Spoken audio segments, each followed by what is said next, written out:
Assalamualaikum warahmatullahi wabarakatuh. Perkenalkan, saya Muhammad Jor Farid dengan NIM 20060210036 dari Biologi C. Di sini saya akan menerangkan tentang perkembangan peradaban Islam di Cina.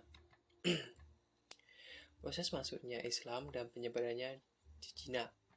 Yang pertama, Islam masuk ke Cina dibawa oleh para sahabat yang diutus langsung oleh Nabi Muhammad SAW.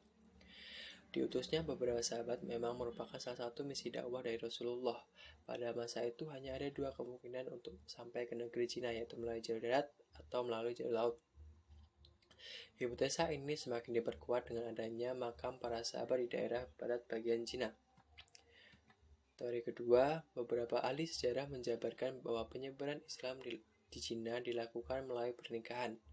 Bukti sejarah ini dapat kita telusuri melalui wajah-wajah mereka yang memiliki kemiripan dengan wajah-wajah orang-orang Arab, Turki, Persia, Afghanistan, Uzbekistan, atau Pakistan. Teori yang ketiga, melalui jalur perdagangan lada. Rute perjalanan ini digunakan oleh para pedagang Arab yang melakukan perjalanan melalui laut. Para pedagang tersebut menjual barang dagangannya di pelabuhan yang terletak di selatan Cina, terutama di kawasan Bandar Canton. Salah satu bukti sejarah tentang kedatangan para saudagar tersebut adalah adanya masjid-masjid kuno di daerah Guangzhou. Begitu juga terdapat peninggalan batu nisan yang memiliki ukiran dengan kaligrafi huruf Arab yang sangat indah di tempat tersebut. Selanjutnya adalah perkembangan peradaban Islam di Cina. Masa dinasti Tang 618 sampai 709 Masehi. Menurut catatan resmi dari dinasti Tang 618 sampai 905 Masehi serta catatan yang sama dalam A Brief History of the Introduction of Islam to China yang ditulis oleh Chen Yuan menjelaskan bahwa utusan pertama yang dikirim oleh Utsman bin Affan sekitar tahun kedua dari pemerintahan Kaisar Yonghui 30 Hijriah atau 651 Masehi. Pada masa ini, banyak pedagang Arab mulai singgah di Cina. Masyarakat setempat memanggilnya dengan sebutan Tashih. Selain itu, terdapat pula panggilan Yui atau singkatan dari nama Yusuf yang memiliki arti penyiar Islam sama dengan nama gelar Sa'ad. Yusuf dan Sa'ad sendiri menunjukkan tauladan seorang muslim yang menyiarkan Islam pada masa itu. Masa dinasti Sung 960 sampai 1279 Masehi. Chok Wangyin, pendiri dari dinasti Sung terkenal dengan sebutan Kaisar Taishu, berusaha untuk memulihkan kehidupan ekonomi penduduk pada masa itu. Sang kaisar dan para pengikutnya berjuang keras untuk dapat menarik minat saudagar Arab dan Persia dengan menawarkan berbagai fasilitas beserta jaminan keamanannya. Alhasil, para saudagar dari Arab dan Persia kembali ramai mengunjungi bandar-bandar dagang sepanjang pesisir Cina pada setiap musimnya.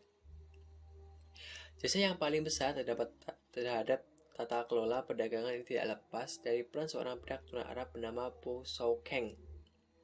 Karena tata kelola yang diterapkan oleh pemerintah dinasti Sung sangat hebat, terdapat peningkatan jumlah saudagar yang berkunjung ke Cina dari tahun ke tahun. Dinasti Yuan 1279 sampai 1368 Masehi.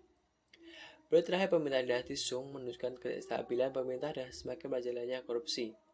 Tambah dengan hadirnya Genghis Khan dengan pasukannya hebat melakukan berbagai wilayah Asia termasuk Cina.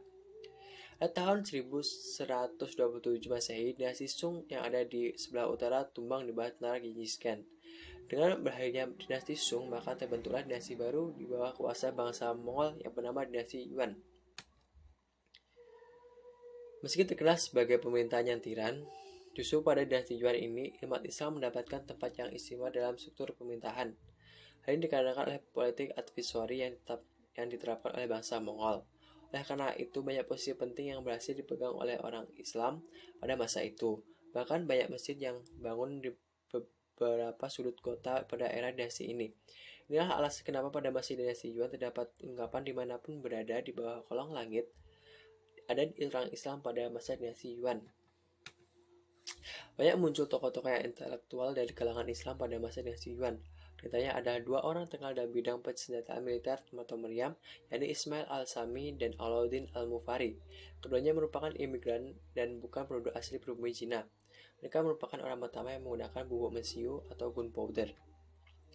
Meski umat Islam mendapatkan sambutan baik untuk ikut andil dalam suatu permintaan dan mengemban syiar Islam, namun penindasan dan sistem permintaan yang tiran tidak bisa dipegang oleh umat Islam. Perjuangan umat Islam di Cina semakin mendapatkan momentum ketika mereka mendapat dukungan dari bantuan dari pasukan Han. Dinasti Yuan pun tumbang di tangan Jenderal Kong Zehin yang ditandai dengan diangkatnya Chu Yuanchang sebagai kaisar pertama dari dinasti Ming. Masa dinasti Ming 1368 sampai 1644 Masehi.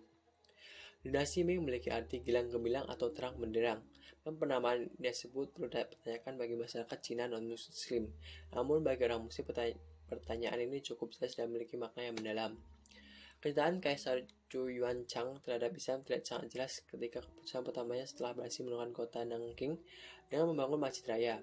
Bahkan pada generasi setelahnya, Masjid Raya tersebut diperluas dan diperbesar oleh Kaisar Sheshong dan mendapat sebutan sebagai Masjid Qingzhou, Masjid Pencerahan Murni.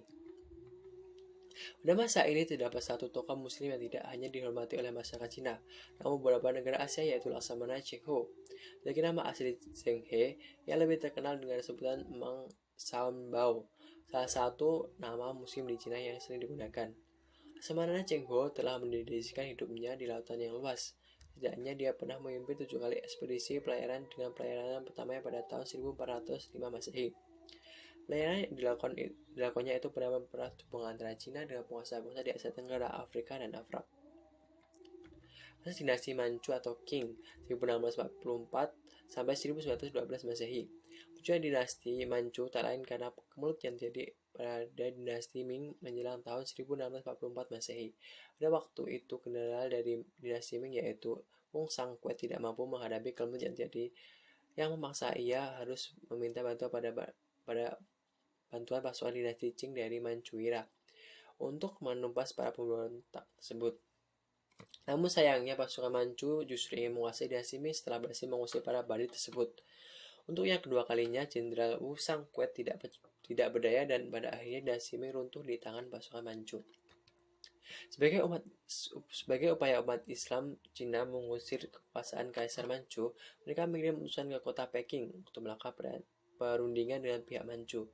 Namun usaha tersebut tetap tidak menemukan titik temu. Saat itulah perlawanan menggunakan senjata dilakukan oleh kaum muslim tersebar yang luas di berbagai daerah selama lebih dari 2 abad. Pada pemerintahan dinasti Manchu ini, umat Islam tidak mengalami perkembangan yang berarti hanya ada penindasan dan upaya-upaya untuk melepaskan diri dari jabatan penguasa Manchu. Masa Republik Cina 1912 Masehi sampai sekarang. Pada masa kekuasaan dinasti Manchu atau Qing, Islam mengalami masa-masa yang paling sulit dengan kebijakan anti-Islam yang diterapkan oleh kekaisar tersebut. Akibatnya banyak sekali pemberontakan yang terjadi. Pemberontakan demi pemberontakan terjadi karena sejarah mencatat Imperium Manchu telah memusnahkan lebih dari 2 juta muslim hanya dalam kurun waktu 12 tahun. Umat Islam baru bisa bernafas lega ketika runtuhnya dinasti Manchu sekaligus sebagai tanda era baru, masa republik, kehidupan Cina yang lebih modern. Untuk dinasti Manchu pada kisaran tahun 1911 sampai 1912 Masehi membuat umat Islam mendapat hak mereka kembali. Bahkan di dalam Konstitusi Nasional Cina, seperti halnya dengan proklamasi Kuomintang, raja telah menjamin kebebasan beragama. Umat Islam mendapat pengakuan secara resmi di dalam konstitusinya bahwa Cina mengakui Al-Qadimir dan memberikan hak kepada wakil-wakil muslim untuk menempati kursi majelis nasional yang dipilih oleh masyarakat muslim Cina. Meski minoritas, umat Islam pada masa ini dipandang sebagai salah satu unsur penting yang dari terbentuknya sebuah Republik Nasional Cina yang dipimpin oleh Dr. Sun Yat-sen. Oleh karena itu, umat Islam berperan aktif dalam kehidupan politik pada masa itu. Kondisi tersebut memberikan kesempatan bagi umat Islam Cina untuk membangun dan mengembangkan aspek budaya, ekonomi, dan sosial. Terbukti pada masa itu pula banyak lahir para cendekiawan muslim dan pendidikan Islam di Cina juga berkembang sangat pesat.